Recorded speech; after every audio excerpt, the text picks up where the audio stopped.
Guru, I am back again and welcome to the new video of any manga. ऐसा सुनने में आ रहा है कि शिंजी को सोडन आर्क खत्म होने वाला है एंड के साथ यहाँ पर कलिंगम को खत्म करना चाहता हूँ सुकुना यूटा में से एक को जिताकर। एंड चैप्टर 262 में देखने को मिला एक डोमेन एक्सपेंशन की बैटल।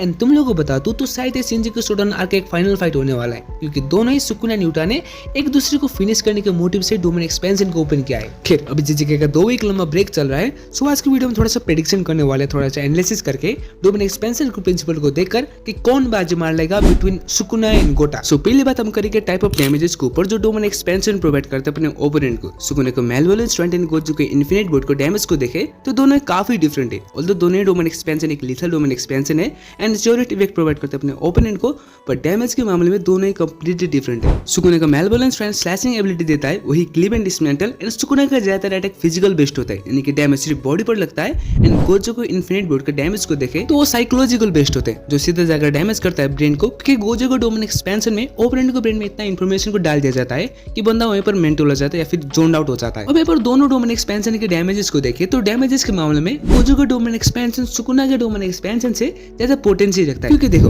अगर सुकुना के डोमेन एक्सपेंशन के श्योरिटी इफेक्ट किसी को लगता है तो डैमेज को काउंटर किया जा सकता है with help of reverse course technique, जो गोजू ने खुद भी यूज किया था शिंजी के शोडाउन के फर्स्ट डोमेन एक्सपेंशन के बैटल में, जब इसका डोमेन एक्सपेंशन सप्रेस होकर टूट गया था। एंड अगर सुकुना का slashes vital points like pet and neck के एरिया पर नहीं लगाए, एंड अगर लगा भी हो तो पूरी तरीके से नहीं कटाए, तो ओपोनेंट बच सकता है रिवर्स कोर्स टेक्निक की मदद से। पर अगर गोजू के डोमेन एक्सपेंशन के श्योरिटी इफेक्ट किसी को लगता है या फिर सुकुना को ही लगता है तो गेम वहीं पर खत्म हो सकता है, क्योंकि देखो अगर गोजू का 0.01 सेकंड का डोमेन एक्सपेंशन में किसी के ऊपर हिट होता है तो डैमेजेस इनफ है किसी को डिफीट करने के लिए, बिकॉज गोजू का डोमेन एक्सपेंशन डायरेक्टली डैमेज पहुंचाता है ब्रेन को, जो मेन सोर्स है जैसे कि में किसी भी एक टेक्निक या फिर इनर टेक्निक को यूज करने का। एंड सुकुना के अकॉर्डिंग ब्रेन का प्रीफ्रंटल कॉर्टेक्स में इनर टेक्निक इन्फ्यूज होता है, सो अगर इन्फिनिट बोर्ड से हिट हुआ है तो इनर टेक्निक या फिर कोर्स टेक्निक को यूज नहीं किया जा सकता है। एंड ब्रेन से रिवर्स कोर्स टेक्निक फ्लो होता है, सो ब्रेन को रिफ्रेश करके डैमेज से हील कराना थोड़ा सा टाइम लग सकता है। एंड जब तक गोजू के इन्फिनिट बोर्ड का डैमेज से हील नहीं होता है तब तक बंदा कोई भी टाइप का किसी भी टाइप का कोर्स टेक्निक यूज नहीं कर सकता है, बिकॉज उसके ब्रेन में कुछ ये चीज चल रहा होगा। बहुत मारा, मतलब माँ चौथ दी। वेल अभी यूतारे का ओपोनेंट है किंग ऑफ कर्स सुकुना, जिसे कर्स इनर्जी एंड कर्स टेक्निक के बारे में महारत हासिल हुई है। तो क्या वो इन्फिनिट बोर्ड के डैमेज को सस्टेन कर सकता है? तो गुरु नहीं। सुकुना ने भी जब इन्फिनिट बोर्ड के डैमेज को लिया था माओरोका के एडेप्टेशन के लिए, तो वो कुछ ही देर के इन्फिनिट बोर्ड के स्वाद भी काफी भारी पड़ा था सुकुना के लिए। एंड वो इतना भारी पड़ा था कि सुकुना ठीक से अपने डोमेन को भी खोल नहीं पाया था। फिर डोमेन एक्सपेंशन के बैटल में एक और फैक्टर आता है, वही डोमेन एक्सपेंशन की स्ट्रेंथ। अब जैसे कि हमें इतिहास गवाह है कि हमेशा बैरलेस डोमेन ही गॉड लेवल डोमेन होता है बैरल वाले के कंपेरिजन में, क्योंकि बैरलेस डोमेन बैरल वाला डोमेन को सप्रेस करके तोड़ सकता है, जिसे जीत बैरलेस डोमेन का ही होती है। इन शिंजी के शोडाउन में यही हुआ था सुकुना वर्सेस गोजू के बीच में। सुकुना ने ईच एंड एवरी टाइम गोजू को डोमेन एक्सपेंशन को ब्रेक कर दिया था, जिसे डोमेन एक्सपेंशन के बैटल में सुकुना बाजी मारा था। बट वहां पर गोजू हारता हुआ बैटल को जीतने के लिए अपने डोमेन एक्सपेंशन को बास्केटबॉल से भी छोटा बना के डोमेन एक्सपेंशन को बाहर से स्ट्रॉन्ग कर दिया था, ताकि वो सस्टेन कर सके सुकुना के डोमेन एक्सपेंशन के प्रेशर को। अब यहाँ पर बात वही आता है, यूटा ने भी गोजू को यही टेक्निक को सीखकर उसने भी डोमेन एक्सपेंशन को साइज एंड स्ट्रेंथ को श्रंकन करके काफी स्ट्रॉन्ग बना लिया। And according to the narrator ये डोमेन एक्सपेंशन 3 मिनट तक सुकुना के डोमेन एक्सपेंशन के प्रेशर को झेल सकता है। अगर 3 मिनट के अंदर यूतारो सुकुना को नहीं पेलता है डोमेन एक्सपेंशन के अंदर, तो रिजल्ट काफी बुरी होने वाले हैं। इनमें यहाँ पर डोमेन एक्सपेंशन के बैरियर वाला फैक्टर के प्लस पॉइंट दूंगा सुकुना को, क्योंकि देखो 3 मिनट के अंदर मुझे लगता है यूटा कुछ नहीं कर सकता है। सुकुना ने भी अपने डोमेन एक्सपेंशन के रेडियस को उतना ही डिक्रीज किया है जितना यूटा ने इन्फिनिट बोर्ड के बैरियर को श्रंकन करके बनाया है। सो यहाँ पर सुकुना का सिर्फ 3 मिनट तक टिकना होगा। एंड हम लोगों ने देखा भी है चैप्टर 262 में कि कैसे सुकुना ने डोमेन एक्सपेंशन के साथ साथ डोमेन एम्पलीफिकेशन को भी यूज किया था यूटा को डैमेज करने के लिए। एंड यहाँ पर सुकुना को डबल एडवांटेज भी मिल रहा है, क्योंकि डोमेन एक्सपेंशन की बैटल में दोनों गोट एंड सुकुना का डोमेन एक्सपेंशन एक दूसरे के श्योरिटी इफेक्ट को कैंसिल आउट कर रहा है।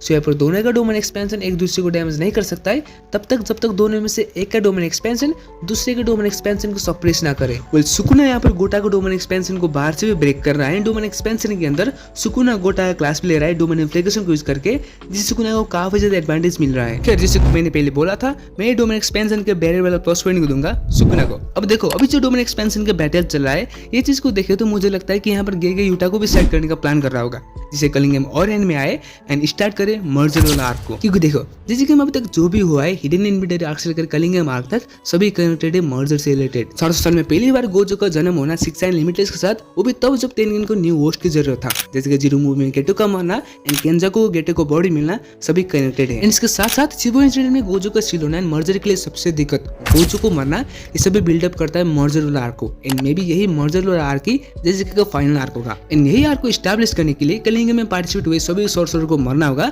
एंड किलिंग को एंड भी करना होगा, जो सुकुना भी करने वाला भी है यूटा को डिफीट करके। ऐसा उसने खुद बताया कि जब 3 मिनट में इन्फिनिट बोर्ड कोलैप्स करेगा तो वो फिर से अपने डोमेन के एरिया को इंक्रीज करेगा एंड सभी सॉर्सरर को मार देगा। बट स्टोरी में कुछ भी हो सकता है, क्या पता वो 3 मिनट के अंदर यूटा सच में डोमेन एक्सपेंशन के बैटल को जीत पाए by successfully cancelling out Sukuna solid effect. क्योंकि अभी सुकुना उतने अच्छे हालत में भी नहीं है, क्योंकि वो उसने भी 8 कंसेक्यूटिव ब्लैक फ्लैश लगातार खाया था इटादोरी के हाथ से, जो कुछ भी हो सकता है स्टोरी में। एंड क्या पता गेटो की तरह गोजो को बॉडी भी वो 3 मिनट के अंदर मसल मेमोरी या फिर कॉन्शियसनेस गेन कर ले एंड सुकुना को पेले। खैर तुम्हें क्या लगता है ये 3 मिनट के अंदर कौन बाजी मार लेगा? मुझे तो सुकुना ही लगता है, क्योंकि Gege love Sukuna much more than any other character. And अभी रिका यूटा को होल्ड करके रो भी रहा है, सो शायद ये हिंट हो सकता है यूटा का हार को लेकर। खैर तुम्हें क्या लगता है कमेंट सेक्शन में जरूर बता देना। एंड यही था आज का वीडियो, तो पसंद आए तो लाइक एंड सब्सक्राइब जरूर कर देना and stay connected to channel for more video. आज के लिए इतना ही, मिलते हैं नेक्स्ट वीडियो में। Till then bye bye and आरिगातो फॉर वाचिंग।